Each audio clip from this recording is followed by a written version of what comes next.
Switzerland's money transfer has got you covered. With the largest payout network in the Gambia, you can now receive your monies anywhere you are, from Kartong to Koina, with less hassle. Yes! You can receive monies from your family and friends in UK, Europe, USA, Canada, Switzerland, and the rest of the world with our safe, secure, fast, and convenient service that offers you the largest selection of payout locations in the Gambia. Supersonic's Money Transfer. We are currently in 34 African countries and counting, giving you quality money remittance services that are second to none. Visit the Google Play Store or the Apple Store today to download the Supersonics Money Transfer app and enjoy excellent money transfer services only with Supersonics. Tey nag nanguwun ku Gambian Talents ñu duga am na ay media house yoo xam ne jox nañ leen ay 4 tags ay media house yoo xam ne oo nañ leen si suñ kanam but then ñu ne Gambian Talents du dee cover li nga xam ne moo nekk sports te loolu amut foog naa yéen ñi nga xam ne yéen a ñuy seetaan saa su ne da ngeen ñu dee gis si lamba yi da ngeen ñu dee gis si different coverage yoo xam ne mu ngi xew comme ni ngeen ko gisee jamono ji ki nga xam ne moo nekk GFF gars seen président bi woon ñëw na tey moom mooy vow for presidency bu ko defee rek ñu def nii rek dem xool gaay ma ne ko bu ko defee rek ñu dem xool gaay gis ngeen ko fu mu nekk ni Kamaso moom it egsi na Kamaso ya nekk noonu si biir li nga xam ne nag moo nekk motoom moom ngeen nekk di seen ki nga xam ne nag moo nekk Kamaso moom ngeen nekk di seen GFF gaay seen staff si o seen ñi nga xam ne ñoo war a vote ñoom it dugal si neen jamono ji ñoom ngeen nekk di gis fu mu nekk nii ma ne ko ñoom ngeen nekk di gis ñu ngi fi gis nag dignitaires yu mag a mag a mag wax dëgg neex yàlla salaamaaleykum. maaleykum salaam. tur bi ak nga wax askan bi rek loo fi ñëwal. man maa ngi tudd Bakary Jammeh maay first vice president GFF ñu ngi ñëw si suñu congrès bi pour elect back suñu président bi Lamin Kaba Bajo ak teamam bi. am nga yaakaar ne dina win. incha allah. foog nga ne ki nga xam ne moo nekk Bajo moom dina mun a def li nga xam ne mooy liggéey bi. waaw parce que gis nañ lu ñu liggéey already te si manifesto bi wane nañ lu ñoo ñëw liggéey si te loolu mooy lu ñoo ooyee sustainable development of football in the Gambia ñëpp ñoo xam ne xam nañ football bugga nañ ko dañ ko dee seetaan xam nañ ne football ni mel nii tey agutoon foofu noonu te su soobee yàlla ci suñu xam-xam ci suñu coobare ak si plan yi ñu lal dina gën a dem ci kanam. all right so jamono ji lay wax ñi nga xam ne ñoom ñooy seetaan. xam nga lu ñun yëpp dañu bëgg a develop football te football development dafa bokk si national development waaw soo nekk di campagne daf dee am coow waaye bu kenn coow bu kenn ici anything lu nga xam ne bokkut ci rule si loolu la ñëpp di play ko defee ñu saani ku yàlla jiital rek moom dina jiitu incha allah te waaye firnde bi suñu bor clair na. yéen ñi seetaan wax naa leen alaawun Gambian Talents ñu duga te dama nekk suma sick bed nekk si diggi hospital apply li nga xam ne moo nekk coverage waaye nu ma leen ko waxee rek janax day bari pax muus dee mun a wax ngeew faatu du musa taayi foog rek ñu indil leen li nga xam ne mooy xew suñ ma nanguwut ma duga si biir si biti ñu waxtaan nag ñi nga xam ne ñoom ñoo war a vote na nga def ku maga ngi nii. asalaamaaleykum Fatou noo def. maa ngi nii rek ñu laajte la rek loo fay taxawal. waaw ñun man stakeholder la number 1 number 2 my campaign team manager media bu team Kaba so dama ñëw pour vote si and also eggali suñu liggéey rek. am nga yaakaar ne ki nga xam ne mooy Kaba dina win. incha allah waaw parce que def nañ liggéey bi ci tey jekka ak taranga and also tam no dirty politics so seetloo ñun niñ rone suñ campaign bi it's not the usual that we normally nit ñi dee gis fii so ñun liñ def rek stratégie boo xam ne la pour wone li nga xam ne Kaba moom liggéey na ko fi wone tam li nga xam ne moom la fi war a liggéey in the next 4 years so ñu def ko stakeholders itam gëm naa ne jënd nañ idea bi te tey incha allah suñ duggee fële suñ génnee ñëpp dinañ xam ne liggéey bi set na te yàlla nañu may ndam team Kaba incha allah. all right jërëjëf comme ni ma koy waxee rek am na kuy laajte ndax Gambian Talents then follow the right procedure yes we did follow naa ko man suma boppa Mr Samba salaamaaleykum na nga def nga wax ñu yow lan nga fi taxawal. man maa ngi fi taxaw pour Real de Banjul pour ñëw votal Real de Banjul maanaam part of team Kaba for continuity pour ñu jeexal liñ door liggéey waaw. am nga yaakaar si ki nga xam ne kooku nga bëgg a saaneel. waaw am naa yaakaar bu mag a mag.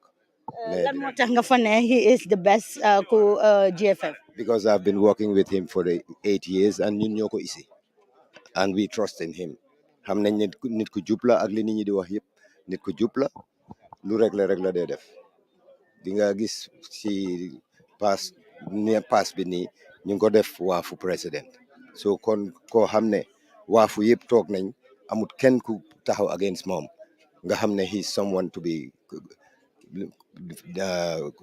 trusted and everything. jërëjëf ñu gis fi beneen waay na nga def noo tudd how are you. Fine, I'm good. Man maa ngi tudd Willie Abraham. all right Willy ñu gis la fii yow nga yàgg lool si sports tey loo ñu mun a wax si li nga xam ne moom nga ñëwal fii. dama ñëw pour élections yi pour ñëw vote suma right la pour vote pour football man maay président ni Real de Banjul then ki ma votal mu win ñu ñibbi mu jeex. koy votal. man duma la ko wax. dama ko wax. waaw waaye soo ma xamee. xam nga fan laa bokk. waaw man xam naa fan nga bokk bu baax a baax man maay borom janax dee bari pax waaye daal am na ñuy seetaan ñoo xam ne xëj na tey mooy seen first time ñu gis la leeralal gaay rek. non ku nekk si sports. te am interest si football. xam na fan laa bokk. kon jeex na tak fi ma bokk daal. yow koo bëgg a votal koy votal o koo bëgg a votal foog nga ne dina win. 100% dañoo win waaw parce que ñoom ñooy liggéey bu baax bi fii di yóbbu tiri Gambie fu nekk si àdduna si so ñun foofu lañ bokk. macha allah sa final message ci Gambien si nga xam ne ñoo nekk si diaspora bi ñu bari ñu ngi wax ne GFF ñi nga xam ne ñoo fa nekk corruption bi dafa bari yow looy wax gaay amuñu woon correct information waaye barki démb gis nañ suñ président bi ak Bakary ak di second vice président Ker Fatou leeral nañ nit yi leeral nañ yëpp pour nit yi understand lan moo nekk di go on xaalis yi fan lañ nekk di ko dugal ak yëpp ñun every year dañ dee am AGM te si AGM bi dañ dee isi all the financial statements of the federation dañ ko dee xool te loolu ñun ñoo ko war a query not the people outside ñi nga xam ne they are not following football loolu si ñun la des ñun mi nga xam ne ñooy stakeholders yi pour ñu ko query ñu make sure ne ñu def lu jub loolu lañ war di def waaye waru ñoo xaar ba élection jot ñu nekk di ko def coow every year dañ di am opportunity pour wax ko te dañ ko war di ko wax parce que xaalis bi Gambie bi yëpp a ko moom xaalis bi ñun mi nekk si football ñoo ko moom soo waru ñoo noppi dañu war a continuer di wax suñ gisee anything loo xam ne dafa wrong. jërëjëf comme ni ma leen ko waxee rek Gambia dinañ def nii rek xool ndax dinañ mën a waxtaan ak few people ma ne ko ndax dinañ mën a waxtaan ak few people na nga def tur bi yow doo dee wax bu boobaa ñu respectal la ko rek ma ne ko bu boobaa ñu respectal la ko salaamaaleykum another person boo xam ne moom it yàggal lool si sports ñu bàyyi la rek nga nuyoo askan wi wax ñu yaay kan. man maa Ibou Faye maa ngi leen a nuyu di leen sant. Ibou yow tey kan ngay taxawal. man maay second vice président maa ngi taxaw pour second vice président again. tey ñu ne élection am nga yaakaar ne sa candidat dina win. man suma boppa dama taxaw so dama am yaakaar ne dama win ñun ñooy team Kaba. waaw yow nga bugg a taxawaat li nga xam ne mooy vice président lan nga nar a ñëw defaat si sa place. pour professionnalize the league boobu suñ biggest one dañ war a professionnalize suñ league nit ñi dañ war a gis football foo xam ne da nga fa war a amee nit ñi niñ nekkee Europe ak yeneen African countries di jël football as a profession loolu lañ war a xelaat ne ñun tam fi mu nekk football ñun play nañ football amuñ si dara bañ football dooree Gambie ba léegi kenn musu see am dara benn football la musu fee am xaalis naka la ñoo def ba football nekk liggéey ñëpp bokk si ñëpp gis si seen bopp ñëpp mun a am looy yóbbu sa kër. sa final message to Gambien si nga xam ne ñu bari ñu ngi wax ne Ibou ak teamam ñoom ñu bari den fi nekk rek ku manipulate ak yooyu noonu du ñàkk rek ñu ne nit moo xam boppam looy wax gaay yi. waaw loolu wax la rek waaye ñëpp gis nañ liggéey bi ñoo def li important mooy ñun ñu ngi si football ñun duñ dem nekk di office sax ñu ngi si football man dama play football dama coach football ma nekk maa ngi administre football doo gisee ma dem ab jànga football moo tax so man yàgg naa si football so loolu du problème so li ñoo wax everybody rek nañ kaam dafa lii yëfi jaama la ñun ñëpp benn football family rek dañoo dem élection rek du jeexee ñun ñëpp ñu àndaat bokkaat dem toppatoo ji suñ soxla. Gambia suñu Gambia nañ defante nag ka bàyyi xuloo bi bàyyi ngiroo ŋaaroo man nag jigéen saay bu ma ko gis moo spécialiste sports rek dama waaye jigéen ñi bu leen ma rusloo man jigéen joo xam ne laa duma daw maay ngeenaay daw maay dafa mel ni yéen góor ñi ñooy liggéey GFF not yéen jigéen ñi. jigéen ñaa ngi ci biir because women football président bu jigéen lañ am te maa nekk nii di wax ak yow. sa tur bi ak yow yaay kan. man maay Sadibou Kamaso président women football association nekkal fa jigéen ñi rek because mënuñoo bàyyi yëpp góor ñi ñu amee seen bos ba pare ñu waat téye suñ bos so ñun dañ pare pour liggéeyal suñ boppa ñun jigéen ñi amee suñ bos waaw. yow kan ngaay taxawal tey. man team Kaba dañ ma isi as fourth vice president responsible women football foog naa ne loolu feyaana pour jigéen ñi tam am koo xam ne mooy responsible seen football because all past 8 years yi yëpp dañ dee nekk si onda koo xam ne góor la dee nekk te loolu du ñu dee dimbale léegi dafa am yoo xam ne dañ ko dee soxla pour ñu am ko sax daf dee nekk problème because da nga war a jaar si kii jaar si kii jaar si kii jaar si kii loolu dafa métti ak ñun foog naa ñu am koo xam ne moo fa nekk jigéen di ko fight direct is better waaw. jërëjëf. comme Gambie nu ma leen ko waxee rek nii rek la ñooy def yéen a ngi noonu di ko gis wax naa leen ko Gambian Talents TV saa su ne du ñuy taayi lépp loo xam ne mu ngi xew fii si seen dëkk di Gambie dinañ leen ko indil duñ mun a nekk nag si biir waaye si biti li nga xam ne mooy nit yi nga xam ne ñoo nekk di ñëw dinañ leen indil gars yi comme nu ma leen ko waxee rek it's Gambia nii rek lam dee demee di nga def lu nekk but ba léegi rek dafa jafe waaye man du ma taayi na nga def. ñoo ngi ni sant yàlla bu baax a baax. ñu ngi la gis fii yow si ban team nga bokk ak yow yaay kan. maa ngi tudd Burama Diba maa ngi bokk Hawks football club. jamono ji yow kan ngay taxawal. kan man Kaba. lu tax Kaba ñu bari ñu ngi wax Kaba yàgg na si mbir mi waaye daal defut li nga xam ne moo ko war yéen ngeen bëgg koo indiwaat. man 1983 laa get involved in football booba Young Africans Father Goff bi mu demee ñun ñoo nekkoon xalel ñoo amee woon Young Africans waaye comme football la rek def dee bari coow dañ doon soono di si soona time boobu Freddy Blel ak ñu bari koto yu bari ñoo daan amee football waaye mu am ñu ku ñëw nax di same thing rek wax ñu lu amut ñu daaxa ñun réalise suñ ne ñooñu xaalis bi yëpp den poste daan jógee Young Africans keroog wali daan dool ñu 12 not Young Africans foofu la tase ba biñ ko bilaat noonu laa génnee football ba 1998 bi ma jógee jàngee Amérique ma ñëw Sangdong invite ma Hawks 1998 waaye Ousseynou Ndiaye di late Ousseynou Ndiaye di founder of Hawks former managing director of bank bi mooma personally invite ñu def ma di secretary general of Hawks football club ba eventually man ma hand over to Sadibou Kamaso. macha allah am nga yaakaar ne daal moom daal moo nekk di right candidate. dama seet football bi mu commencé ak ba fuñ toll nii football bi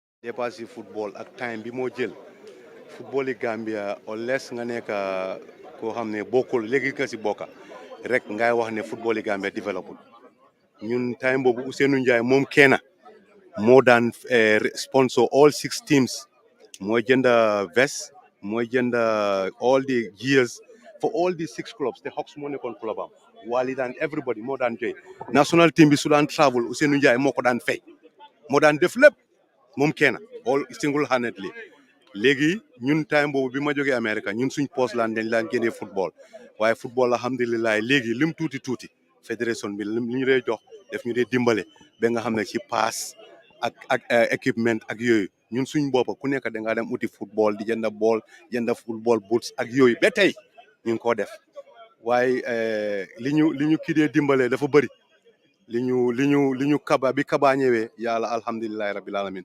football bi fi mu jógee ak fi mu dem fuñ toll musuñ faa egga si football te loolu dañ yaakaar ne loolu dafa war a continuer. thank you welcome. jërëjëf Gambia comme ni ma leen ko waxee rek su ko defee rek duñ mun a nekk si biir waaye si biti sis na nga def. maa ngi si jàmm alhamdulilah. all right sa tur bi. maa ngi tudd Ramu Ndaw. Ramu looy def fii. dama ñëw represent Women Football Association. all right am nga yaakaar si li nga xam ne tey mooy sa candidate bi ne dina win. waaw waaw incha allah rabi am nañ ci yaakaar bu baax a baax a baax. all right yow kan ngay taxawal. non si kanam loolu.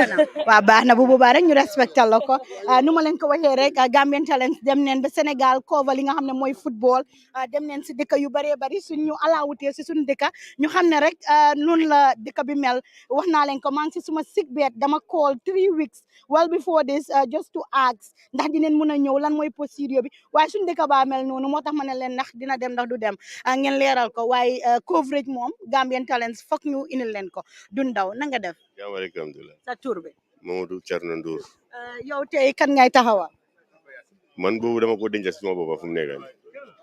danga ko dente bu boobaa ñu respecté la ko waaye am nga yaakaar ne sa candidat dina win. 100%. 100%. noo gisee suñ sports bi ndax mu ngi dem ndax demul. sports bi kañ mu ngi dem moo tax ñu bugg a continuer ak moom. macha allah waaw.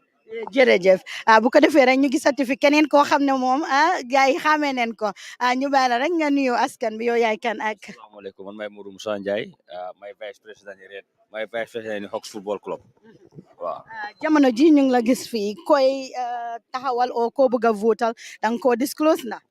non non garaaw waaye fu mu nekk nii xam nga ñu ngi ci last day bi so fu mu nekk nii kañ ku nekk ku xamoon ku follow woon war nga xam ku nekk fan la féetoo waaye du ñëw ba fii di wax affaire yi nag fu mu nekk nii si diggi affaire yi waaw. waaye am nga yaakaar ne kooku dina win. waaw ñu ngi ñaan yàlla sax xam nga yàlla moom moo mun lépp di def lépp so ñu ngi ko ñaan di ko dénka suñu boppa ne yàlla def li gën te yàlla may ndam incha allahu rabbi. jërëjëf thank you so much. ma ne ko jërëjëf bu baax a baax mu ngi nii gis ngeen ko team baa ngi noonu su ko defee rek ñu def nii waxtaan ak keneen na nga def noo tudd. man John Frank Mendy. John Frank Mendy loo ñu mun a wax tey lan moo tax nga taxaw fii ak kan nga bëgg a votal. élection si gis nañ naka la demee suy voting moo ñu fi indi so dinañ dugg a vote suñ candidate waaw. all right so am nga yaakaar ne sa candidate dina win. am naa yaakaar bu baax suma candidate dina win boobu moom amul coow.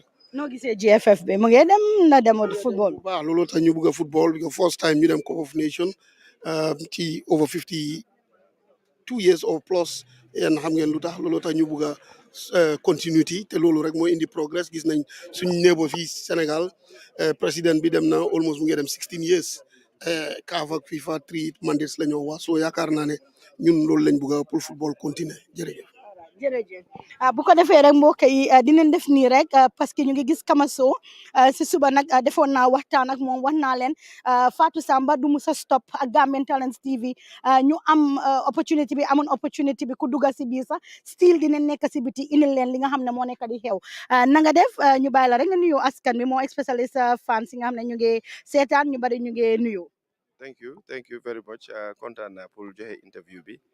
alhamdulilah ñëw nañ fii pour congrès yi GFF élection bi ñu ngi xaar accreditation cards yi pour ñu jéem a dugga but ñu ngi doon am ay texa si suba si nii. texa yu mel naka.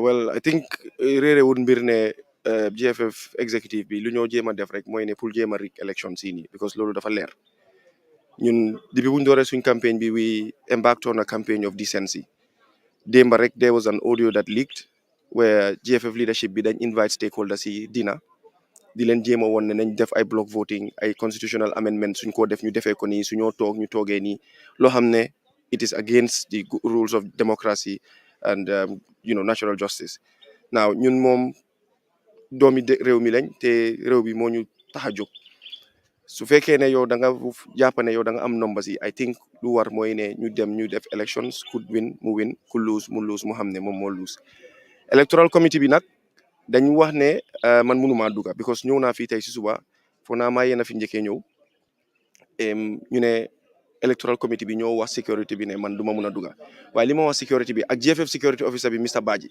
parce que mu ne moom readut constitution bi ma ne ko yow staff nga war nga koo read you cannot enforce something you don't understand if you are a trained security you should understand mu ne moom amul time pour read ko waaye fàttali naa ko nag ne ko ñun ñëpp a fi nekk si dëkk bii nii élection bi tey la dafa passé we have a long road to go ñëw naa fii nag liñ ma wax mooy ne man du ma mun a dugga because electoral committee bi ñoo leen wax loolu waaye electoral committee bi seen mandate si élection si la dooree si élection si la jeexee there's an extraordinary congress boo xam ne mooy dem on nii te boobu noonu président yi GFF bi moo ko preside so naka la electoral committee bi amee doole si loolu noonu they don't have any powers in that So why would the security stop me? Buguño am any fracas, and we will try to maintain, decorum, exercise patience, because we are honorable men. Xam nga, we have integrity, and we will protect that. But leena rek lay wax security bi sen bopa ñu bàyyi xel because experience has taught us.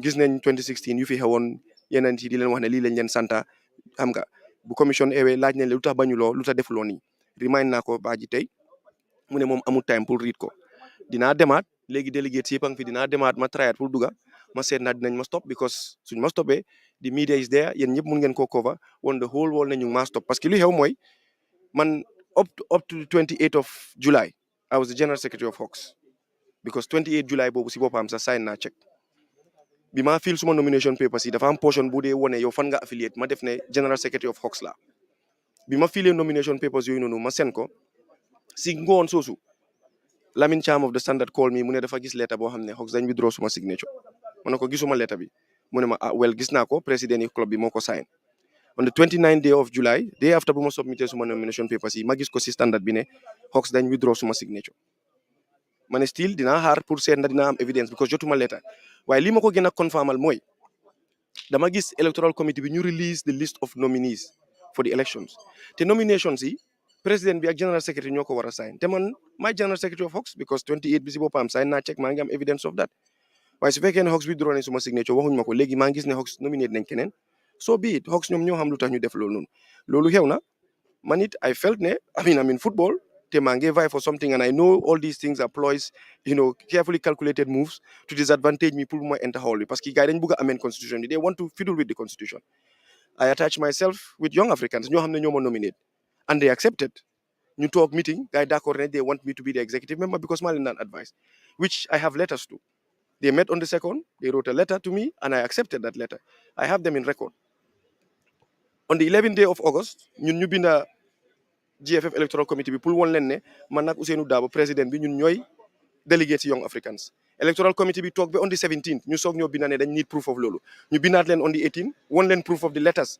ak even letter bi ma binda banque bi man pour won leen ne man nekkaatuma signature of Hawks gars yi toogaat ba on the 23rd few days before elections ñu binda ne man the timing of my coming is questionable which I believe is wrong is all carefully calculated to deprive me from going in because liñ bëgg a def mooy pour dem foofu noonu fiddle with the constitution and change it te duñ ko allow.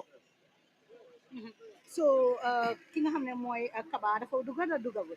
gis nañ ko dugga na ñun ñu ngi gis gars yi ngeen dugga parce que ñoom ñoo xam how they doing this accreditation cards because moo tax ñun suñ duggee dañu war a rectify lii electoral committee bi waruñ koo xaw si GFF bi because ñun suñ fa demee jëli ji form sax liñ dee discourse foofu noonu da nga dee dem nga dégg ko si ñun ñeneen ñu dem wax ko ñeneen we are aware te staff yi ñoo fa di nekk and I have said this man protest on naa loolu sax si chairman of the electoral committee ne general secretary bi dafa war a recuse boppam yes it's captured in the code waaye dafa war a recuse boppam by the simple fact ne he has a vested interest in it like luñ dee wax any court boo xam ne dafa am magistrate or judge su magistrate bi nekkee Kanifing he has every right to sit over any case around that jurisdiction waaye su xamee nit wala mu am interest si loolu dafa war a recuse boppam ante general secretary bi ñun gis nañ ko mu ngi campagne mu ngi def lu nekk ñu ngi toog mu ngi wax ak stakeholders si di leen jéem a convince so what we said was we didn't say ne nekku si electoral code what we said he has a vested interest is only honorable for mu recuse boppam this I wrote a protest to electoral committee bi reply ne no it is captured in the code I spoke to the chairman after mu ne no waa today loolu la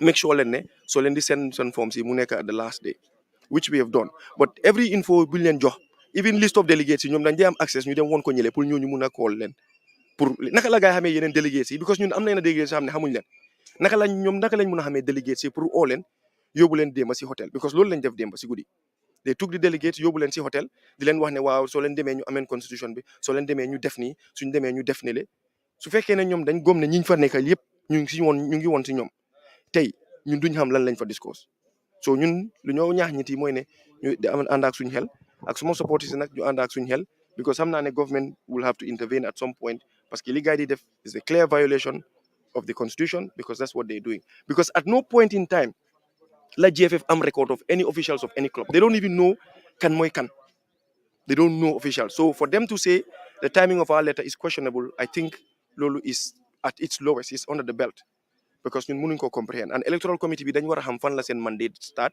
ak fan la seen mandate am right now damaa dem try pour duga because amendment of the constitution lañ bugg a def which is the extraordinary general assembly maa ngi dem duga dinaa try pour duga, and I urge you suma duga make sure you cover it because you have every right to cover it. This is a public space, and if they stop me. joxuñu access ku ñu cover li nga xam ne moo nekk election si soo si biir duñ fa mun a cover waaye lépp loo xam ne mu ngi xew outside dinañ try all this while maa ngi follow protocols pour ñu mun a cover but unfortunately mooy loolu ñu ne each media house 2 but maa ngi gis other media house yoo xam ne dem nañ ba 4 or 5 but ñun suñ media house ñu ne no trust so we are with no violence liggéey moo ñu tax a jóg dinañ ko indi sa final message.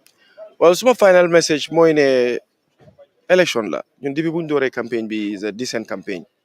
Election la dañoo dem election whoever wins ñu xam ne moom la stakeholder si tànna.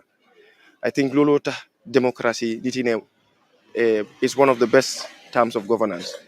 Nañ dem foofu noonu ñu allow level playing field ku am access pour dem vote mu dem vote ku nekk delegate mu nekk delegate. President Bajo bu moo ñëw into office when was he a member of BK Milad? We all know buñ nekk fii nii di jéem a xajamal affaire yi di jéem a koppa ndab li suuf ñoom xam nañ ne man maa ngi si football ñii ñooma la gën a xam ne man maa ngi si football and if you go and split a club nga ne ñooñu noonu pour ñu withdraw suma signature ñooñu kolluñ ma waxuñ ma binduñ ma man ma dem ma bokk si beneen club boo xam ne ñoo ma nominate I think I have every right to because luñ doon def mooy pour stop ma ñu ngi wax ne ñoom dañu am 51 votes am nga 51 votes bàyyil ma duga dañoo dem ñu boree ku daan ñibi but su fekkee ne yow da ngaa ñëw di ma stop nii stakeholders yi nag the fate of the Gambian people is in your hands 2.5 million people la 77 delegates ñoo war a vote sooy cast a vote you're not voting for Sadibou you're not voting for Kaba you're voting for those kids ñoo xam ne they've dreamt of becoming professionals atmosphere bi joxuñ leen ko you're voting for those women ñu dee yóbbu ñu dem play 3 o'clock si naaj bu tànga bi you're voting for those people ñoo xam ne ñu ngi leen di ju ngee dugal xaalis si football bi instead of ñu divert funds yi foofu noonu ñu jël xaalis yi di ko dugal feneen you're voting for these kids ñoo xam ne ñu ngi play football they have nothing to showcase ne ñu ngi play football you're voting for the betterment of our football so ñu ngi leen di ñaax na kuy vote nga use sa xel buñ allow anybody mu intimidate leen te secret ballot la kenn nekku fa yow la sa diggante ak yàlla sooy vote nga use sa xel nga ensure nga def lu war jërëjëf jërëjëf bu ko defee rek dinañ ko bàyyi xam naa moom it mu dem waaye gis neen fi tamit koo xam ne ku mag la Sadibou mu ngeen nuyu wante ak ki nga xam ne mooy Langu Famba Tamba gis neen ñoom ñaar ñu ngi waxtaan xëy na dañ bëgg a am private conversation ba dinañ try to xool naka la ñoo wax ak interview waxtaan ak moom so gis neen ko xarbaan su ko defee rek ñu waxtaan ak li nga xam ne nag mooy Gambie yaa dinañ waxtaan ak ñoom Lang salaamaaleykum Lang salaamaaleykum na nga def baax na waaleykum salaam ñu bàyyi la rek nga nuyoo askan bi ok waaw jërëjëf waaw maa ngi nuyoo ñi seetaan di nuyu suma sista dama leen di gis trop waaw ok ñu laajte la rek yow ban team nga bokk of course man ki ma bokk mooy ki team Sadibou of course why Sadibou because gis neen ne yaa ngi yàgg a GFL yaa ngi yàgg si li nga xam ne mooy sports bi ak loolu ñu bari di ne lu tax Lang mu war a nekkut si groupe mag yi mu ngi si groupe ndaw waaw good loolu good question la man dama feel ne comme ko nekk naa foofu 4 years maa ngay ñëw dem ni war naa bàyyi Gambians with something loo xam ne lu baax la loo xam ne dina leen jëriñ loolu mooy lan Sadibou mu yoree seen football bi loolu moo nekk lu baax waaw so man dama support Sadibou because moom mooy answer to the problems buñ nekk ni léegi ne because ñun Gambians dañ neexa nax su élection jotee rek nit ñi ñëw nax ñu nangu loolu la Kaba di def ni moom ak tiimam yow soo nekkee président 8 years defuloo dara mun ngaa ñëw convince nit ñi ne in 4 years di nga mun a def loo xam ne nit ñi dinañ kontaan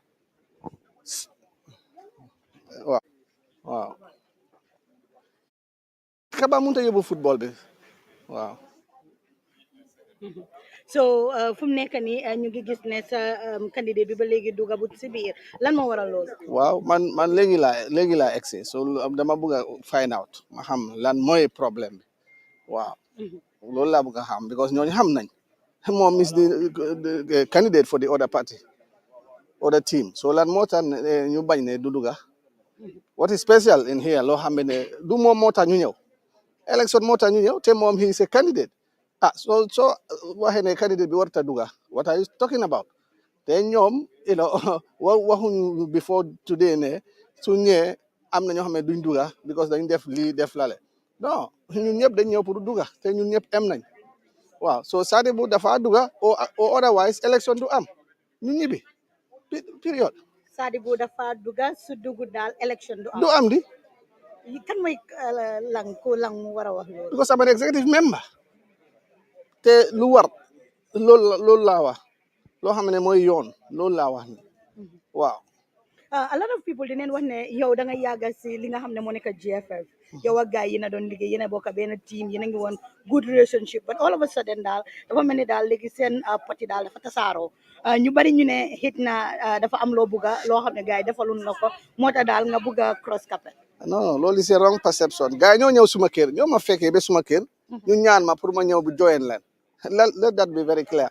explain ko. waaw ñoom ñoo ñëw suma kër Kaba si boppam moo ñëw suma kër bi ma jógee prison man ma jógee prison dama ni doon time pour rest pour recover moo ñëw mu ne dafa ñëw nuyu si ma bi ma jógee prison mu ñëw ñaan ma ne because of experience bi ma am ma dem join leen ma dimbale leen jàppale leen man xam nga dama ne woon du ma dugg si football du ma dugg si dara liggéey sax I was not ready for it du ma pare mooy take a breath ma rest tuuti waaye bu ñëwee mu ñaan ma soo si laa ne ok xaaral ma dem jàppale leen with my experience because remember ñi yëpp ñi nekk foofu man maa leen jiitu si football administration maa leen jiitu man maa ngi dugg si football administration before Obi sax ñëw maa ngi started with the armed forces time boobu bu seem Omar Faye nekkoon the president of armed forces waaw so ma ñëw liggéey ak Obi ma liggéey ak Gabi liggéey ak Omar Sy liggéey ak Sidi Kinte so experience boobu moo tax gars yi ñëw utali ma du ma join leen waaw along the lines nu Kaba doon yóbbuwee mbir mi man neexul ma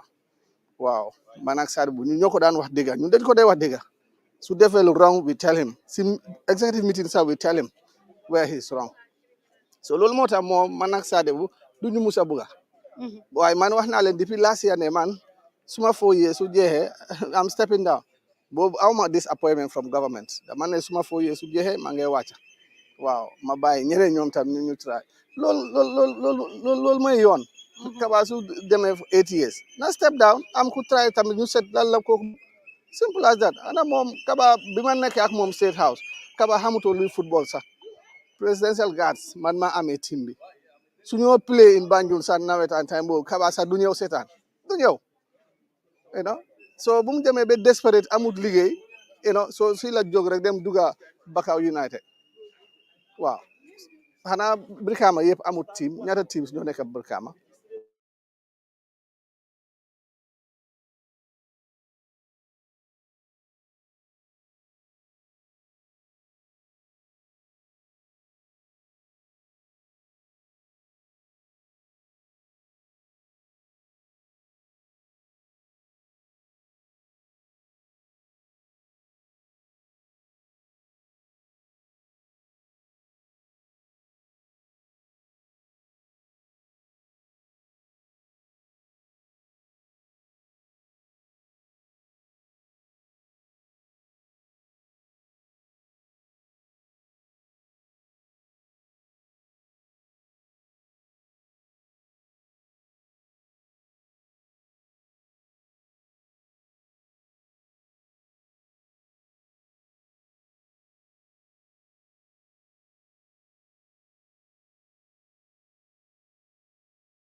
Sadibou Kamaso ñooy dem election.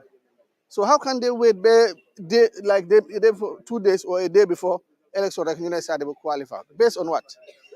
You know? So ñun bëgg nañ xam loolu. Waaw nañ def lu correct lu jub. We have no problem with that. Wow.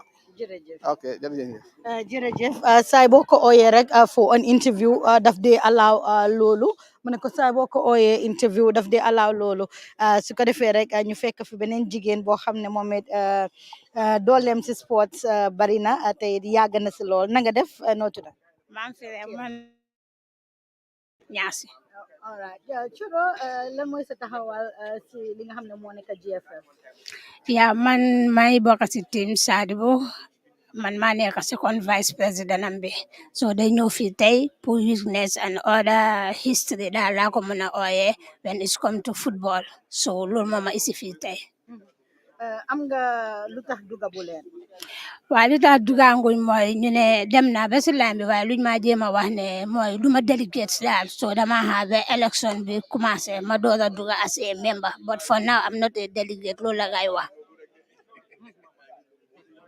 alright so am nga yaakaar ne yéen daal di ngeen win inshallah we are very positive ne at the end of the day ñu ñoo yóbbu ndam li yeah alright jërëjëf appreciate nañ ko bu baax a baax a baax a baax Sadibou mu ngi noonu gis nañ ko mu ngi noonu di dem moom ak teamam bi bu ko defee rek Gambian Talents TV ñoo leen a indi lépp loo xam ne moo nekk di xew ma ne ko lépp loo xam ne moo nekk di xew moom Sadibou moo leen koo indil ma ne ko moom Sadibou moo leen koo indil Sadibou moo leen na nekkal nii right now yéen a ngi seetaan Gambian Talents TV ko yéen a ngi seetaan Gambian Talents TV Sadibou moo nekk nii lang to mong tamba moo nekk noonu si kanamam buga duga ma ne ko yéen a ngi noonu di ko seen lang ngi noonu su ko defee rek ñu seetaan live and direct si lan moo nekk di xew right now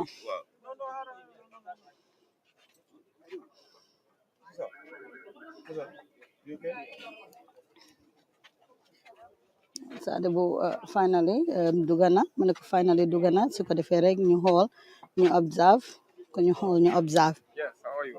You okay? Alhamdulillah. Good to see you. Good.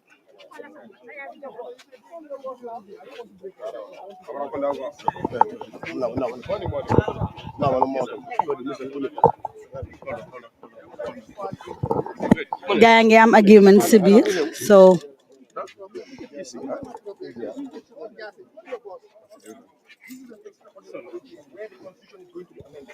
I am a bona fide member of Jonga. When has the GFF ever kept any record of officials of any club? Never.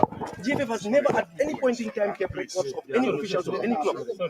If they have, let them produce. So how can they confirm that I am not part of Young African? When the GFF received a letter to show that I am not, my signature was withdrawn, they got a copy.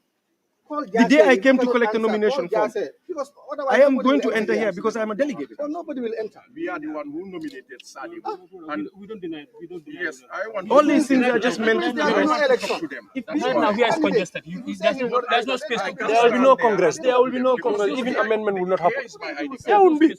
My ID card. Yes, you'll be Let us just exercise decorum. Let us just exercise. What they are trying to do basically is to divide us. This is the Gambia. We've seen what has happened with the TRRC. Even the security, I urge you, let peace prevail, sanity prevail. My people, nobody's going to misbehave.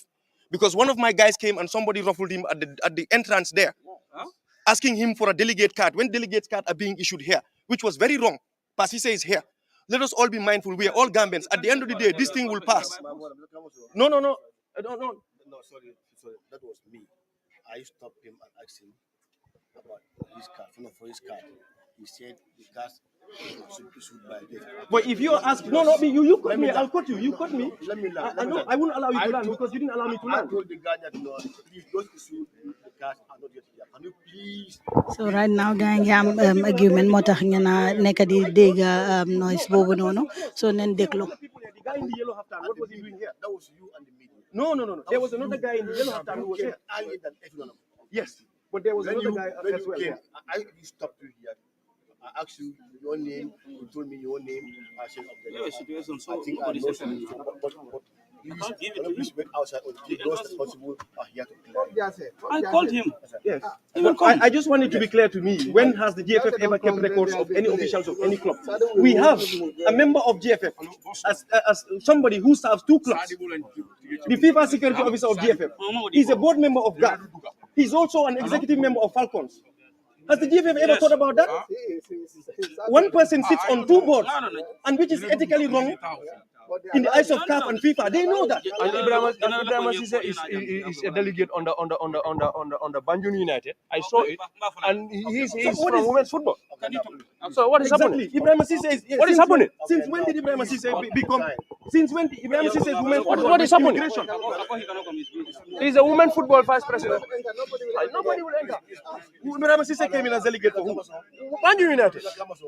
We'll have to verify that. He's there. He signed it. I saw it myself. I saw it myself. Of course. And I think what they should do, I saw it. to do is to find Nothing out will happen against him. Everyone sign up Banjul United, of course. He signed it. Ibrahim Cisse, women football vice president. No, I'm not defining. I said the TRRC is a lesson for us to all learn. They gave me a list that I'm working with. But you know the rules. But I'm not the one who's the rules. We will stand here. I am not the electoral chairman. I don't belong to the electoral committee. I am just assigned to do this. This is what they gave me. You will stand here now. Before they go, I'm a Gambian. Yes, I'm a delegate. I'm a president of a club. Before these people go inside, I'll go inside. I'm a Gambian. And this is our election. FIFA and CAF delegates have to come in. So we. No. Let FIFA and CAF. I'm on the queue. I'm on the queue. I'm a Gambian. Because he cannot be with if he doesn't come, yes. Yes. I'm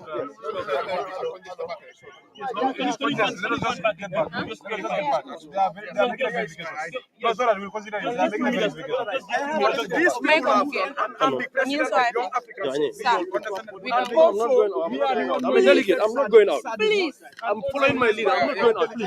Please. Stay away from me. Please. You guys go Good. So fii mi nga am curious right now gaa ngi wax ki nga xam ne mooy Kamaso mu génna Kamaso nag mu ne moom du génna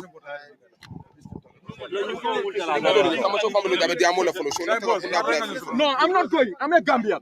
And this is Gambian issue. I'm a Gambian. Before other people come inside, I'll first go inside. Because I'm a Gambian and I'm a delegate. And also I'm a president of a club. And I'm on the queue.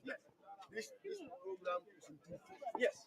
One is for the uplink. Yes. Which only delegates are allowed to go inside. Yes. Understand? Who has the right? No. Listen. Who has the right to allow delegates to go inside? Please let me learn. Okay, go on. Go on. Yes. With all due respect. Let me learn. Okay. And the other session is the election proper. Yes. Which all candidates, are allowed to attend. Yes. Understand? But for this Congress, only delegates, as I was told, are allowed to go inside. So can you please respectfully leave here whilst we confirm again? So will you also allow me to talk? Of course. Yes. When I came here 7:45. Sadibou moo nekk di explain mu ne dafa ñëw fi 7:45. I met you here. I tried to enter. What you said was, you don't have time. You don't have the list of delegates yet. Yes. I'll wait for Mr. Baji to come and tell you those who have to enter. Yes. And when Baji came here, he was stood here. I said, okay, I'll go outside and wait until the list of delegates come. When Baji came, I asked him. I said, how come I'm not being allowed in? He said the electoral committee told him I cannot come in. I said, listen, the electoral committee's mandate starts when the election starts. We are talking about the extraordinary AGM where the constitution is going to be amended. The electoral committee has no role in that. We know all these things cooked. And I told you that. I am a bona fide delegate of Young Africans. I have the letters in my bag. I sent it to the GFF when they wrote it. And now they're asking you to enforce something that is illegal. That is why I'm reminding you. We also have evidence of another delegate who's entered for another club that he doesn't belong to. One Ibrahim Cisse, who belongs to immigration and a member of women's football, has a delegate card for Banjul United. Unless and until this is resolved, we are going to stand here. If you have to uproot me from here, you can do it. I'll make sure I exercise enough decorum at my best behavior, but I'm not going to do anything that distracts the election. But today, the rules of the GFF has to be enforced to the letter. If the GFF really believes They are going to win this election. Let them conduct a free and fair election. How can you amend the constitution? You're asking for the adoption of a fourth vice presidential position. You should have done this early so both camps can have the opportunity to present a candidate. But only the incumbent has a candidate for that position. We couldn't have put up a candidate because it's not in the constitution. That is what you want to amend today. And what they want to do, the way they've written it, if you read law, which I have done, is once it is amended, the fourth vice president, who's a member of their team, becomes a fourth vice president. They just want to accommodate people to get votes, which is wrong. We're all citizens of this country. Let us follow the laws. It's simple as that. If you really want to do that, you should have done it in the previous AGMs. Nigeria did a Congress before the elections, 2 weeks before, so they can do whatever amendments. If that's what you really meant, you could have done it earlier. If we are going to amend, we amend. If we don't accept. But the morning of the election, which is illegal. So why would you do that? You believe, you're the incumbent. We know we are disadvantaged. We are the underdogs. You have the electoral committee housed at the GFF. We protested against the general secretary sitting there because we have evidence of the general secretary canvassing for votes, telling stakeholders to nominate people in the incumbents camp. I wrote a protest to this effect. The chairman told me, no, it's in the code. I said, yes. Every judge in every region or every magistrate has jurisdiction to hear a case in that region. But if there's somebody they know, if they have an interest in it, they recuse themselves. I'm not saying it's illegal for him to be there. I said he should recuse himself. And I think it is important that they hear this. The Gambia found new democracy, and we will ensure that happens. Today, this is where we're going to stand. If they're going to uproot me from here, so be it. But the people have spoken, the people want change, and the GFF should ensure that happens. We know, yesterday there was an audio recording. They brought the stakeholders to a hotel at night, telling them what to do, block voting and group voting. The day before election? That is deplorable against FIFA ethics. It's deplorable. You bring delegates to a hotel, inducing them, enticing them. It's deplorable. We have the audio. So if they are following the rules, let us see who's breaking the rules. Thank you. kon nag ñu toog rek ngeen xool lan moo nekk di xew kon gis ngeen ko sécurité ñoom it ñu ngi def seen liggéey ñoom it ñu ne ki nga xam ne mooy Kamaso du dugga si biir moo taxit Lang Tombong moo nekk di wax right now. Let them come here and help you resolve the matter. Let them come and help you. General, no, they'll come, but please, with all due respect. Yes. Can you please take a step backward? Why you serve this? That's not possible. Listen. Yes. General. Okay. No, we are listening together. I'm listening to you. The issues raised by Kamaso should have been addressed earlier. No, that issue. But he was here. Please, but you remember Sadibou was here. Please, sir. He cannot address those issues to us. We are here as security. We are neither Team Kaba nor Team Kamaso. We are here to enforce our mandate as security officers, and we will do it. Good. I'm happy. No, please. I'm listening to you. I'm happy. So that's why I said, with all due respect, can you please, take few steps back and allow the due process to take its course, whilst this matter is being resolved. But I am a delegate, and I have a right to enter. Let them go and verify that. No, you are only bothered about taking me out. No, I am aware of everything they've said. No. Listen, Inspector, you don't know. We have recordings of what they planned. Their plan was, listen, no, when you talk, you allow us to listen. I allowed you to No, but you spoke, and I'm also speaking. No. I'm telling you now. We have a recording yesterday. They said they're going to barricade this place so that people. Who said that? We have an audio. That's what they told you. Yeah, that's what they told you. Anyway, and you, in as much as if they ask you to come and ruffle me up, would you do that? No, listen. No, you're saying you're enforcing what they've told you. If they ask you to come and ruffle me up, would you do that? I did not say that. No, you said that's what you just said. I did not say You that. just said that on camera. You said you're doing what they ask you to do. No. I did not say that. What did you say then? Put words into I my cannot do mouth. that. How can I? You're a senior said officer. Yes. The issue you raised here, your concern, should have been raised earlier on. No, you also said. Listen, Go on. that matter should have been resolved earlier than today. And I'm here, please. But I came now. I did what I have to do. Can you please give way? Inspector. Hey, Sergeant. Inspector. Glad you please. Is he not a delegate? According to the officers, they say he's not a delegate. He's not a delegate. And there's a team. You are going by that. There's a team that appointed him as a delegate. You are going by that. Sergeant. Hey, yo! Yeah, so ñoom it ñu ngi def seen liggéey ñu ngi wax ne all dañ due war a respect, clear ñu if I'm not a delegate, please allow those who are delegates to come inside. All due respect. Hey. Yo, security bi moom it mu ngi def liggéeyam right now so ñu xool rek ma ne ko ñu xool rek su ko defee rek dinañ def nii ma ne ko dinañ def nii. Sir, but please understand us. Langtamo ak teamam ñu ne ñoom it duñ dem Sadibou ak teamam ñu ne ñoom it duñ dem.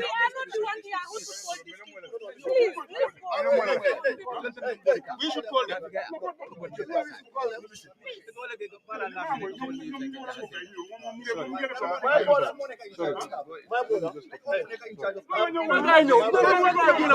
are not going there. We are not moving there. Really? We are not going out there. No, man duma dem de. Suma right la nekk te suma right door leen ma dee benn yoon man. Waaw fii lay taxaw. I'm not going. For me, I'm not going. Where am I? I'm going. I'm not going. Really, I'm not. If you want to beat me. So discipline officers yaa ngi noonu ñoom nag nangu woon Sadibou ak teamam ñu ne ñoom daal ma ne ko ñoom ñu ne ñoom duñu dem.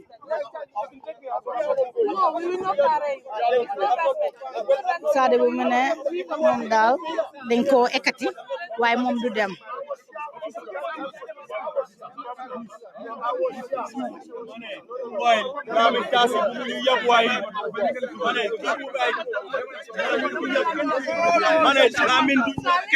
You don't want to talk being a one boy. You own the securities. This is nonsense. What they are doing, we know them. Yes, but we are not going anywhere. We are not going. Even an inch, I'm not going. If you want to kill us, but we are not going. We are not going. If you did, meaning the allegation there is true. He's not going anywhere. We are going in. We are going in. We are going in. We are going in. Let us go to them and then we will not when you any data that shows you that no money.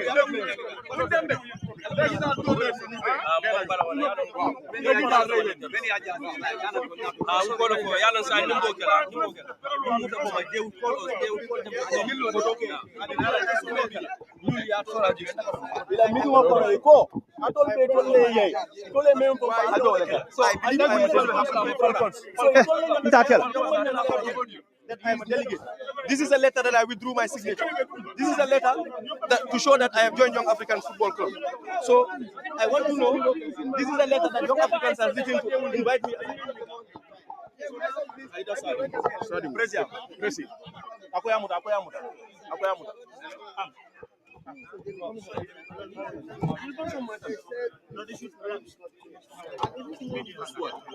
Media guy da ngeen a hold on ngum guy jog no kila nekk di wax guy jog nañ ak seen lifin seen taxi.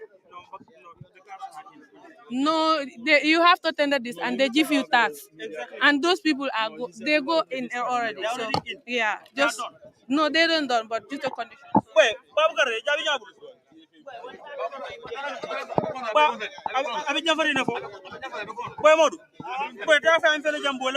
they refuse him from delegate. You need that boy. I'm the president of Young Africans. We are the one who nominate him. Yes. Commissioner Isama.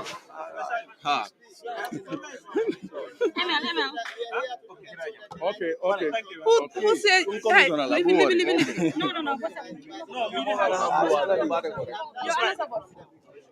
No. Okay. Boy, leave this. You see the procedures, right? You come through the procedures. Okay. Now, why you are doing this? Why you are doing this? Stop this. Okay. Am I not doing my job? Now? And you know that by the time you are entering, you don't enter like this. So don't do that. Don't worry.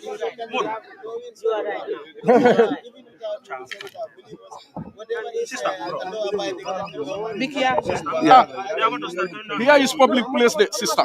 You need to keep your distance. Uncle, I'm telling this person to be careful, not you. I'm part of him, that is why. I don't know that you are. I'm here. I'm here. I'm not And these talking things to you. are with you here. You want to argue with me? No, no, no. Because To I'm argue not, with I you. am not talking to you. What me? I'm talking to you. Don't talk to me, please. I'll talk to you. If you said that, I will reply you.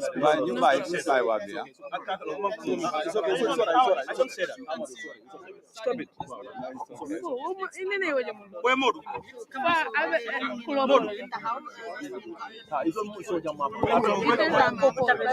xool lan moo nekk di go on so as at now nanga wagun ba léegi mu dugg ci biir ko ba léegi nanga wagun Do it again, you see. Do it again, you see. You don't know.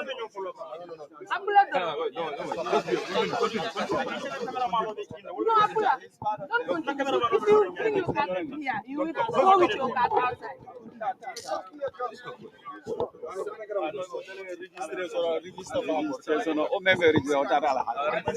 so lan tombong ak Kamaso ak seen team bi ñoom ñoo nekk nii na nga def noo tudda ak yow yaay kan Man maay Ousseynou Dabo.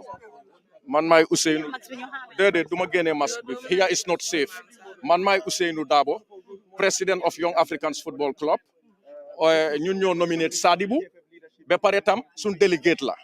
ñu toog ñu binda ñu leeta naka la nekkee suñ club ndax GFF dañ keep data boo xam ne official bu nekk xam nañ club bi mu nekk mun ngaa move kii du player official la mun naa move fu nekk fu ko neex tey rek sax mun naa move so léegi ñun ñoo ko nominate ba pare ñun ñoo ko send as delegate man maa moom ñoo war a represent Young Africans as delegate ñu ne duñ ko accept and dinañ ko accept tey so am nga yaakaar ne dina mën a taxaw su dugut élection duñ dem for élection In fact, what they're telling me, what the security is telling me, is that the electoral committee told them that I cannot enter until the election starts. But we are talking about the extraordinary AGM, which is not under the scope of the electoral committee. The electoral committee's role comes when the elections proper starts, they dissolve the GFF and then conduct the elections. But they are not in any position to bar me from coming in at a time when the GFF president is there to preside over the amendment of a constitution. Amendment of a constitution where he wants to bring in a fourth vice presidential candidate on a field that is not level. Because if you want to do that, you should have done that earlier so both camps can present a candidate for that position. But you are the only one bringing that candidate so that when that constitution is amended, they can have that in order for them to canvass vote. They're denying me entry. They've instructed the security to deny me entry. And that is why we're standing here. We are going to exercise our civic right. So we'll stand here because we know their objective is to bar me from coming in, to stop them from the constitutional amendment, which is going to disadvantage us. Now, what are you going to do if you're not allowed in? I'll exercise my civic right. I'll exercise my civic right. I'm not going to misbehave. That is why I'm standing here. I've told the security I'm not going to move because it is my right to enter as a delegate. If they want to uproot me, they can uproot me. But I wouldn't go, and I'm not going to fight against anyone. Because this is team restore confidence. In order for us to restore confidence, we have to be at our best behavior. We have to show the governments that, we are at our best behavior. But notwithstanding, we are not going to allow anybody to infringe our rights. It is my right to enter as a delegate. All my letters are here. And I have sent these letters to the Electoral Committee. I even filed an appeal to the Appeals Committee to tell them the decision of the Electoral Committee is wrong. But they haven't done anything. All these moves are calculated. They are pushing everything towards the end so that we wouldn't enter. But we are all citizens, and we are doing everything possible to enter. So how would this affect your candidature if you are not allowed into the hall, into the elected Congress hall? It clearly shows there is no level field, because you want to amend the constitution to add two other women who you already have in your camp, add a fourth vice president who is already in your camp. We don't have that. We are just going by the constitution. We're just going by the constitution. But why would you rig elections in the morning of the election? This has never happened. If you wanted to do that, we could have had an extraordinary Congress a lot earlier, so that whatever amendments, both camps can have the level playing field to bring in fourth vice presidential candidate. But that has not happened. We will follow the rules. The commissioner has collected the letter that Young Africans had written to the GFF Electoral Committee to show that I'm a delegate. He's going to confirm that. And we will stand there and wait. We want the whole world to know this is what is happening. The beauty of democracy is, everybody can give it your best shot. And that is why we filled in our candidate to stand for elections. If the incumbent really feels he has the numbers as he proposed, let him do it. We have an audio recording that the president assembled all these delegates last night in a hotel, at the eve of the elections, telling them what to do, that they should come in and vote in block, sit in one group, which has never happened. They know I know all those things. And if I go there, I'll raise the red flag. That is why they're barring me from coming in. And this is a time that we are talking about constitutional amendments. What has the chairman, Sekou Jaju, got to do with constitutional amendments? He doesn't even have the right to sit there. His right starts when the election proper starts. We sit, he dissolves the executive, he conducts the election, then we move. All right, Sadibou, we have to hold it there for now. We have General Lantambo Ntamba standing side by side with Sadibou. General, are you also prevented from going in? I am not. What I'm after is fair play. I want fair play. Period. Even if Kaba is going to win, let there be fair play. That's what I'm after. So either there is fair play or there is no election. Sadibou is a member of Young Africans. Yes. Yes. So why are they refusing him to enter? He's supposed to attend this extraordinary general meeting.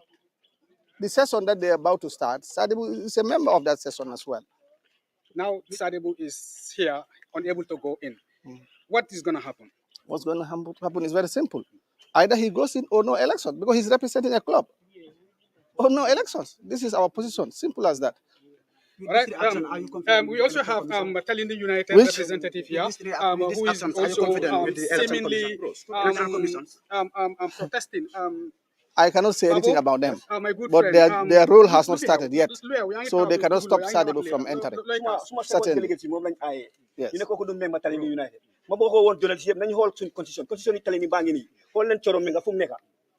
Can I want to keep doing member telling you? Is that their problem? Look at the constitution. This is the most constitution telling the United. Signed by our former late president, Bakari Tamba. You see, he's the president. I'm the first vice president. Then you have Sorom Benga, a member. So he's the only female. You cannot organize the election. So we put in there. This is since 2016. 2016. So legi Papa suñu waxé né Choro du duga Talin United yalla mo nekk sen taw. Ñu dañoo protester di Choro wara duga. Choro wara duga depuis 2016 li ngi is a member. Li moy constitution bi is a binding li is binding. Ah constitution ba ngi ñu ngi la wone kanay wone li Choro nekkul member. Ah xol leen jëlo ci yépp xol leen ko mi ngi ni Choro Benga. Ibrahima Cissé of immigration mu ngi duga as a delegate for Banjul United. Ibrahima Cissé of immigration mu ngi duga as a delegate for Banjul United. Te xam nañ ne bokut Banjul United. Ibrahima Cissé immigration team bi la nekk, and he's also a member of the female football. So how did he come in as a delegate of Banjul United? All right, now we have the security trying to address the situation. Don't know what Wow, so nen hall nen hall gis ngeen ko security ñamit ñu ne gaay nen génna dem ci biti ñu ne ki nga xamne moy Kamaso ak teamam bi kenn warut a duga even the National Sports Council officials who have been stopped at the gate. National Sport Council. Because they have not done their homework. The issue is we are not stopped at the gate. But what happened? Let them give But we are supposed to go inside. Let's go inside. No, I cannot force myself. Come inside, we go inside. Let them give us our tax. No, those who are the delegates, let them come inside. Let them come inside, we go inside. We cannot go inside because Presi is not going inside. They are giving them tax to go. But this constitution, everything that happens here will be null and void. Because we know everything. It will never happen. That cannot happen. They cannot use the back way and they are giving them tax and so that they can enter. What is happening there?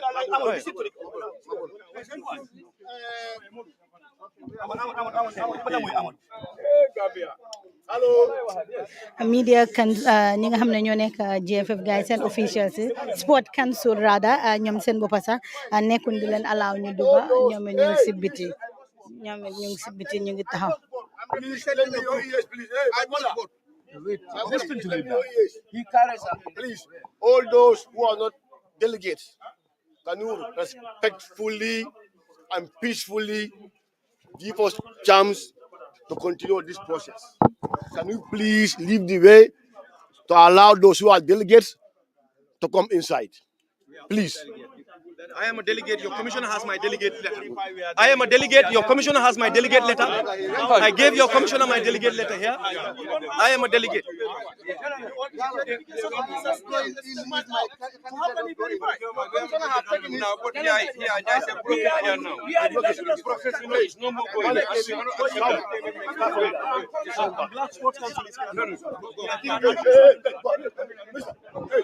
So push and pull mu ngi am ma ne ko push and pull mu ngi am as you can see gaa ngi xëccoo di wane ne déedéet duñ bokk.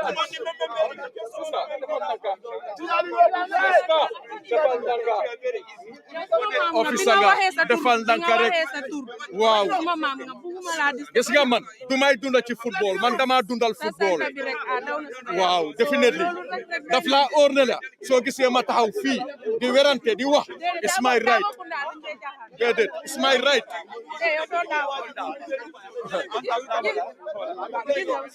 you see they said that we bring our ID cards and they don't inform people to bring their documents. So I brought my documents and where is the person? Who is responsible?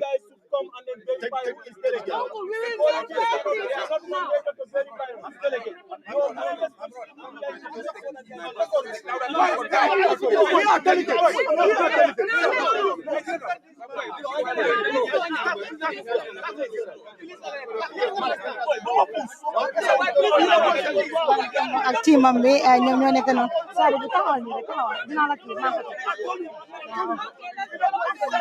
ñoom ñu ngi xuloo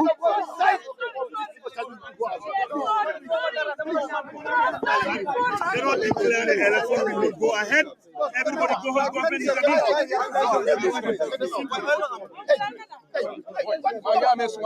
delicate la na ñoo ñi nga na ka ñoo ka leen o gay ñoo ñu ko delicate non dama kiw be exfi hey kama wala fi Gambia la keneen du jóge outside why see take me out for what if you want you beat me now kill me if you I'm a president of Young African. They don't deny me my right. It's my right. Here is my ID card.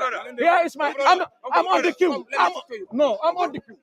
Please kill me. If you can kill me, I'm not going. I'm not going nowhere. If you want to kill me, kill me. I'm not going. Hey, leave me. I'm not going. I'm a delegate. Leave, officer. I'm a delegate. This is my right. No, it's my right. It's my right. Kill me. No, I'm not going. I'm on the queue. Take me out. Where is my ID? No, I'm the president. Don't hold me like that. Leave me. I'm not going anywhere. If you want, you kill me. Take him out. Why? Take him out.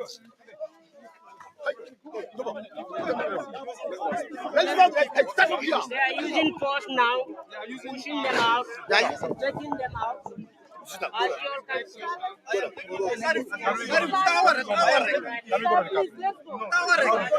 exercising my civic right. Just come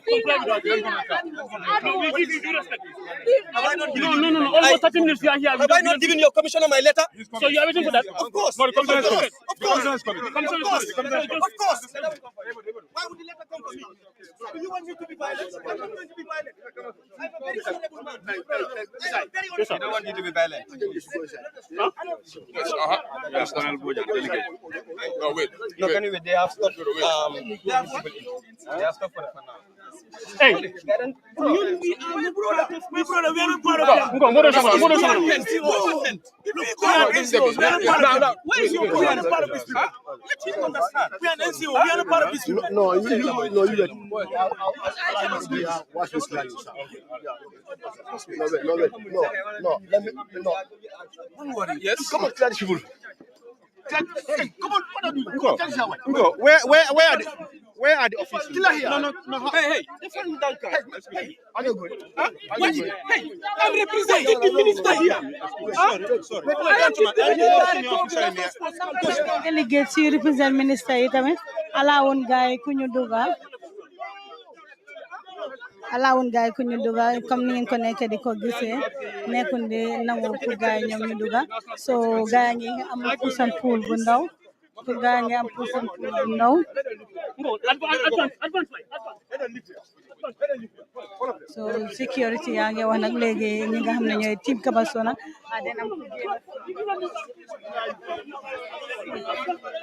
ko génn kenn waru fee taxawaat ko kenn waru fee taxaw si lu gaay jota wax gis ngeen gaay ngi noonu di push and pull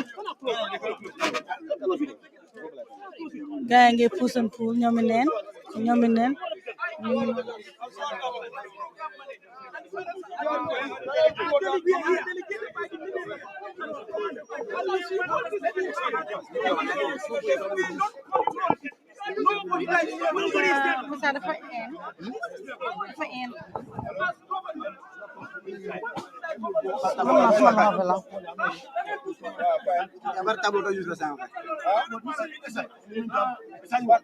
Wow.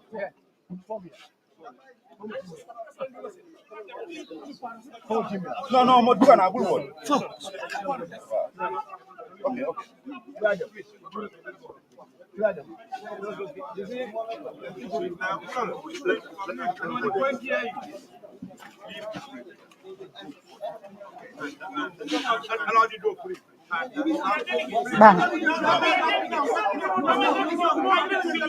Kamaso and team not allowed to enter GFF Congress.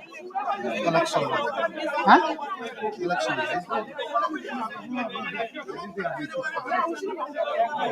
Bah. Huh?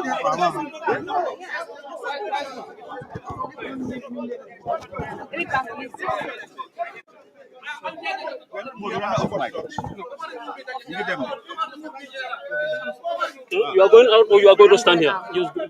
How are you? You okay?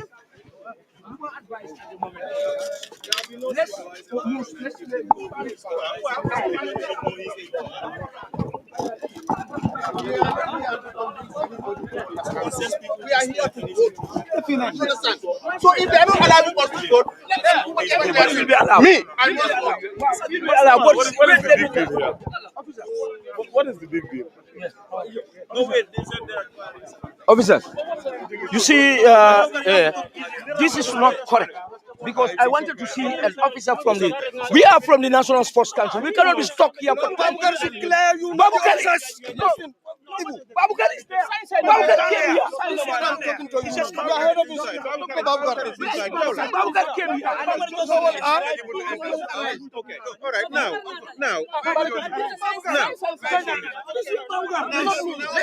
Let's stand back. I'm not even here. Let's go back. Let's just get back and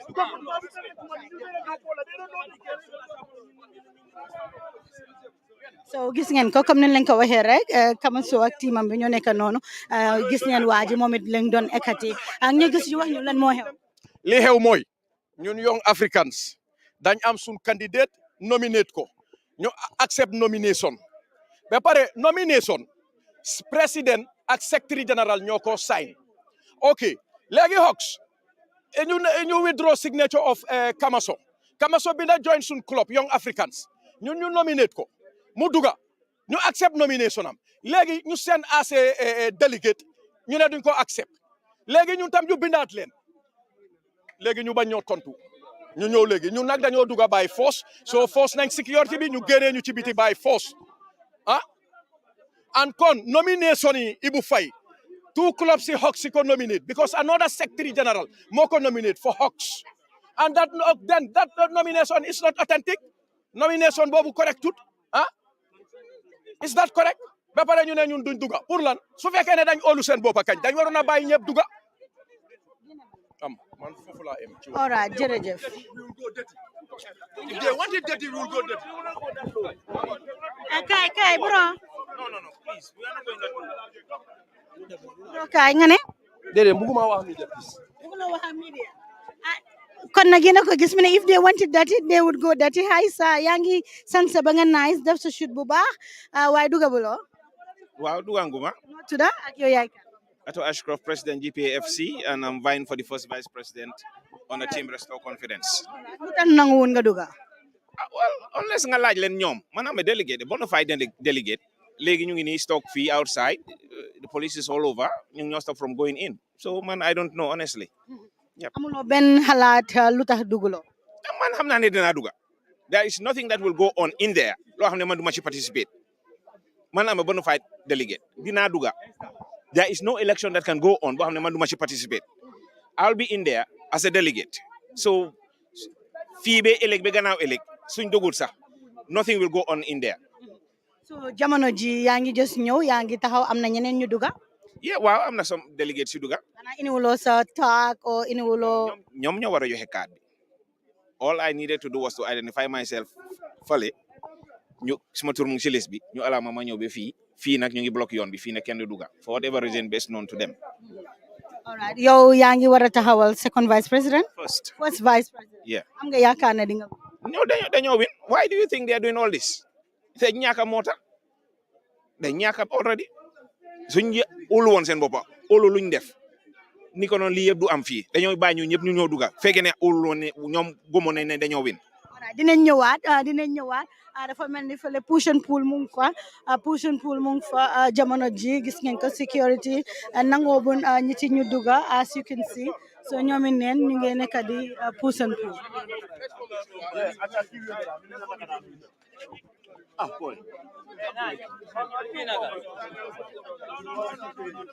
Let's follow the queue, please.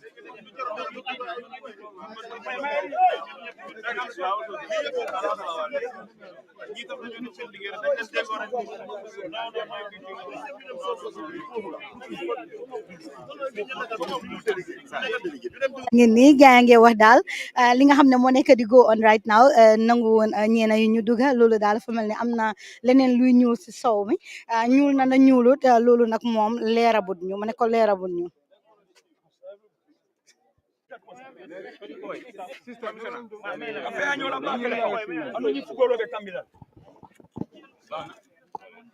No, I'm telling you.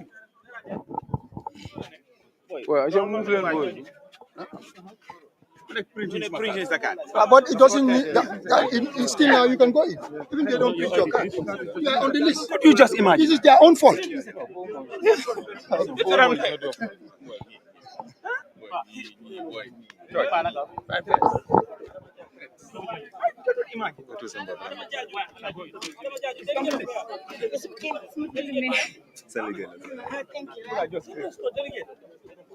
Dugana ma ne ko Kaba dugana already moom dugana bu yaaga so nen taxaw rek ñu xaar. It's either I enter here or I go to mile 2. It's as simple as ABC. Because I cannot be a delegate and they know that I'm supposed to vote. We wrote to them. We send our letter to them.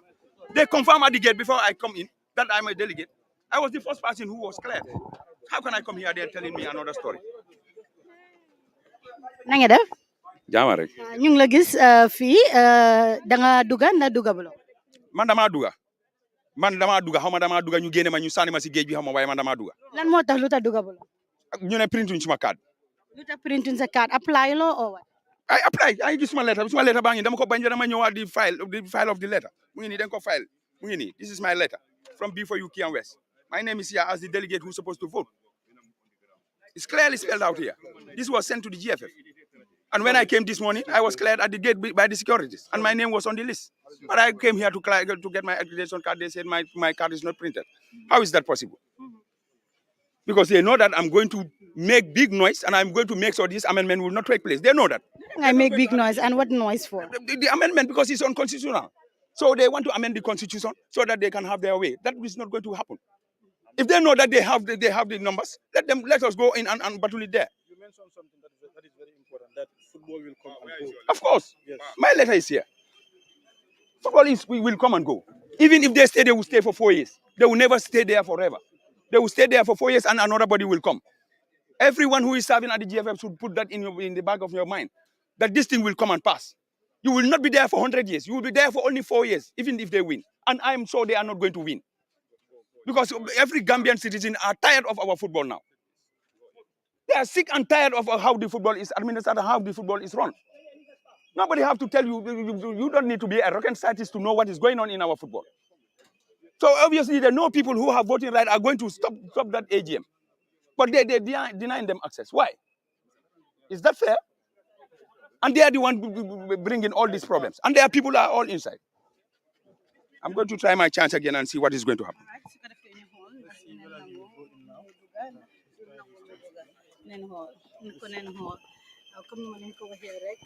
liggéey bi yombut mooy especially sports nekku suma area suma sports reporter bi nangu woon moom mu duga unfortunately so man moom maa ngi nii rek day try ñu xool so waajaa ngi noonu day dem. My name is Paulo Cisse. Pa Aliou Cissé moo nekk noonu ma ne ko Pa Aliou Cissé moo nekk noonu moom ngeen nekk di gis mu ngi noonu taxaw si li nga xam ne mooy bunta bi so mu ngi dem si rang bi donc mu ngi dem si rang bi si line bi la nekk nii so neen xool ndax Pa Aliou Cissé dina duga ndax du duga ak naka la faa demee so neen xool kon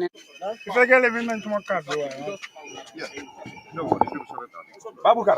No, it's okay. Babukar. No, Kamara Kunang Kolti Babukar. It's okay. It's okay. Babukar. It's okay, my brother. Okay. It's okay. Don't be allow these people to be using you. Babukar will come. No, okay, no, it's fine. It's fine. Okay. Nangun Maduga. I will hang around. He said I should hang around and wait. I will hang around and wait. Calm down. You have the letter. Huh? They will do the confirmation. Just calm down. Okay. waa ji mu ngi ko advice hello saa na nga def Wait, me, I don't talk to media. Okay? you don't talk to media kon nag yéen a ko dégg mi ne I don't talk to media bu ko defee ñu respectal ko du wax ak media waaye ku fi soxla media dina dem mu gisee media Gambia nekk nii ma ne ko Gambia nekk nii sometimes ñu jël media jël la as naka la ku bon so waaye yow sa liggéey rek nga ñëw ko def lépp loo xam ne mu ngi si biti yow yaa ko inil yow yaa ko leeral kon nag seetaan leen Gambian Talents TV si biti fii dinañ fi taxaw inil leen lépp loo xam ne moo nekk lu xew Kamaso ak tiimam ñu ngi noonu ñoom ñu ngi noonu taxaw si li nga xam ne mooy bunta bi Kamaso mu ngi noonu si biir motoom bi foofu la nekk jamono ji mu ngi toog si biir motoom bi dugabut ba léegi si biir ñoom nag ñu ne ñoom ñoo tudda team resto confident ki nga xam ne mooy Kaba moom duga na moom ak tiimam bi ñoom it ñu ngi noonu si biir so lu tax dugabut loolu nag moom óoruñ ñu ne nettali si laameñi boppam la daaxee nettali si làmmiñi boppam la daaxee bu ko defee rek dañoo taxaw ñun moom inil leen rek li nga xam ne moo nekk di xew loolu rek leen a inil so ñun mënun ta dugga si biir li nga xam ne moo nekk di go on right now si biir boobu moom xamabuñ ko waaye si biti gis neen ko am na ñeneen ñi nga xam ne tamit ñu ngi taxaw fële ne le si junction yi li nga xam ne nag mooy penca mi ñoom ñu ngi taxaw ñoom it bi léegi ñoom it dugabun si biir ma ne ko ñoom it bi léegi dugabun si biir suma reporter bi nga xam ne mooy Sheriff Konte moom moo amee wàllum sport moom tamit nanguwun moom it mu duga ma ne ko moom it nanguwun mu duga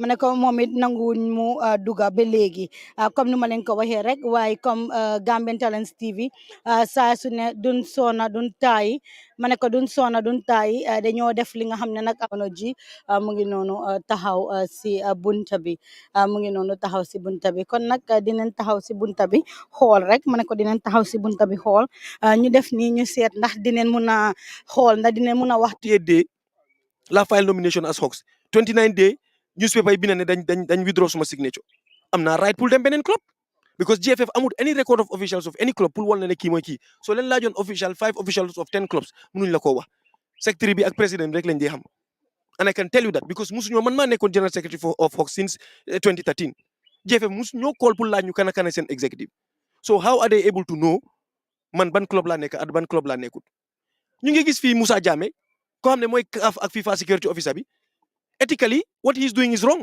mu ngi Falcons as an executive member mu ngi Gambia Armed Forces as an executive member ñaari club yoo xam ne mu ngi sit si board bi loolu is wrong ñu ngi ko wax ñu ngi gis Ibrahima Cissé koo xam ne immigration club la nekk immigration football club an executive member of female football tey mu ngi dugg as a delegate for Banjul United so léegi yow lan nga nekk di wax nit yi nii it is clear na ñii dañ bëgg a rig election si te duñ ko nangu ñun nag loi bi la ñoo toppa we know the legal channels we have to follow and that is what we will have to follow awma time awma energy pour nekk fii di pushante ak security because wax naa ko FIFA GFF security officer mu ne moom amul time pour dem read laws yoo xam ne moom loolu la moo enforce which is deplorable tey di nga fa nekk tey incha allah damaa win election bi dinaa ko mu ñëw mu tontuma mu wax ma moom li moo wax ndax xam na liggéeyam ndax amul liggéeyam jërëjëf. am na solo fu mu nekk nii di nga duga na doo duga. well man ñoom lay déglu parce que ñoom ñoo ma stop te du ma man bugguma break the laws ñoo ma stop push nañ ma génne ma si biti dama taxawoon ne du ma move gars yi bu seen kayit ñu dem si biir du ma misbehave léegi push nañ ma ñu génne ma si biti moo tax ma ñëw toog suma moto wax naa leen ne du ma move unless ngeen endu ma ngeen génne ma loolu lañ def dañ ma push génne ma si biti maa ngi toog fii National Sports Council officials yi ñu ngi fa woon bi loolu di xew gis naa deputy executive director bi Jawla gis naa programme manager for sports Mr Ibou Seka mu ngi fa woon gis naa gars yi jigéen aussi officials yi tamit ñu ngi duga te media yëpp gis nañ ko xam nañ lu xew President Bajo wax na lii so many times in media interviews am yi he has the numbers soo amee numbers yi comme lu Bala wax Tyson kaay ñu ma dóor la ma daan ma ñibbi na ñëw ma dóor ko ma daan ko ñu ñibbi moo gën nga ne da ngaa fidul élection si because ñiti yëpp lii won na àdduna bi yëpp ne amuloon nomba si Gambian si ñu ne bugguñ la randul soo mënutee randu nga conduct free and fair elections ñu win la ñu dem suñu yoon jërëjëf. nga wax ko tam si anglais parce que am na ñoo xam ne ñu ne déggul. non de foog naa di nga ma baalal because ndeewoo ma te depuis suba maa ngi joxe interviews so fu mu nekk nii kay xam naa li ma wax si yeneen interview time bu ñu taxawee with all the fracas those who can follow that or they can follow the links because basically dañ ma stop rek ne du ma dugga so maa ngi xaar ñu ma seet lan la gaay di wax pour su ma dugga si biir congress bi thank you. dëgg neex yàlla depuis bu mu buggee taxaw Gambian Talents saa buñ ko ooyee for interview daf ñu dee uyu tey tamit gis nañ ne oo neen ko ñëw na wax nag ñun depuis booba ba léegi yéen ñi nga xam ne nag yéen a nekk di seetaan yéen a tax ñu leen a indil lii comme nu ma leen ko waxee rek man nag sports nekkut suma domaine xam ngeen ko si yeneen area la waaye suma reporter bi di Sheriff Konte mi nga xam ne moo amee wàllum sports nanguwul mu duga moom mu ngi si biti ba léegi so foog rek tey ma xaw a try moo tax ngeen gis rek ma leen a indil li nga xam ne moo nekk di xew so Kamaso mu ngi noonu si biir motoom ñu ngi gis yeneen people tamit ñoom it ñëw